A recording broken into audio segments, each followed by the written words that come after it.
Hello, no? So ngayon, no, ito ay tungkol sa palayok. Dito sa mundong ito, tulad ng isang palayok ang isang tao. Tulad ng isang palayok na magandang pagkagawa. Ginawa ng Panginoon na pinakamagandang palayok sa kanyang paningin. Ngunit, nabasag ito at hindi ikinatuwa ng Panginoon na binasag ito ng kanyang kaaway. Nakita ito ng Diyos. Tayo ngayon na mga tao ay para tayong isang basag na palayok sa paningin ng ating Panginoon. Dahil sa mga kasalanan na lagi nating ginagawa sa kanyang harapan, sa kanyang paningin. Kung ano ang mga bagay na hindi niya gusto, yun ang ginagawa natin. Yun ang dahilan na tayo ay nagiging unqualified sa kanyang paningin. Tayo ay nabasag sa kanyang paningin.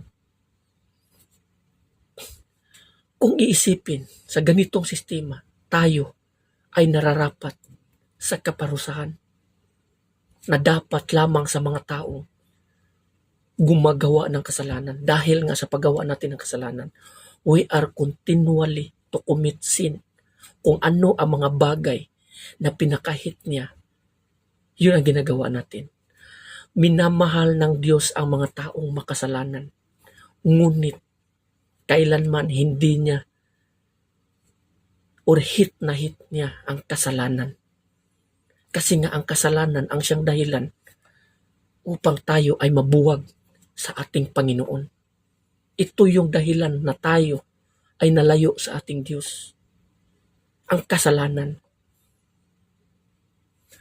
Sa pag-ibig ng ating Diyos, pinadala niya ang kanyang bugtong anak na si Jesucristo, namatay sa krus upang tayo ay tubusin. Upang tayo bilang mga palayok na basag, binuo uli ito ng ating Panginoong Jesucristo sa pamamagitan ng kanyang dugo na tumulo sa krus upang tayo ay linisan sa ating mga kasalanan at magbalik sa Diyos. Sa pamamagitan lamang yan ng ating Panginoong Jesucristo. Noong unang panahon, babasihan natin, ang mga tao mapapatawad ang kasalanan sa pamamagitan lamang ng mga dugo ng mga hayop na isawilik sa bawat tao. Ngunit sa huling araw, ang Diyos hindi natutuwa doon sa mga pangyayaring yun. Ngunit naghanda ang Diyos ng isang katawan na siyang tutubo sa bawat tao, na siyang maglilinis sa tao, ang ating Panginoong Jesucristo. Binigay ng Diyos ang kanyang bugtong anak na si Jesucristo at namatay sa krus upang tayo ay linisan sa pamamagitan ng kanyang tinatawag na precious blood.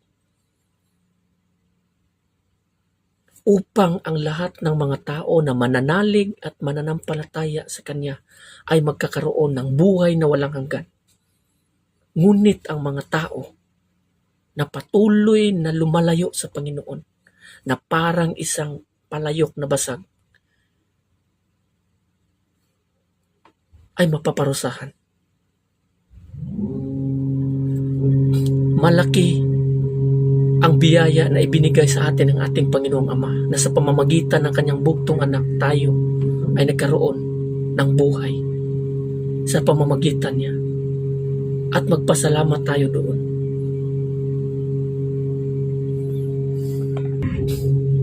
Kaya tayo ay magbalik na sa ating Panginoon. Kasi ang ating Panginoong Jesucristo sa pamamagitan niya, binuo niya ulit tayo bilang isang palayok na basag upang magiging kaaya-aya muli sa paningin ng ating Panginoon at magiging qualified. Tinanggap niya tayo sa kabila ng ating pagkamakasalanan. Tinanggap niya tayo. Pinagbigyan niya tayo, binigyan niya tayo ng pagkakataon na magsisi sa ating mga kasalanan at magbalik dahil sa kanyang pag-ibig na walang hanggan. No, so sana pag-isipan po natin at magbalik na po tayo sa ating Panginoon. So hanggang dito na, maraming salamat and God bless you, everyone.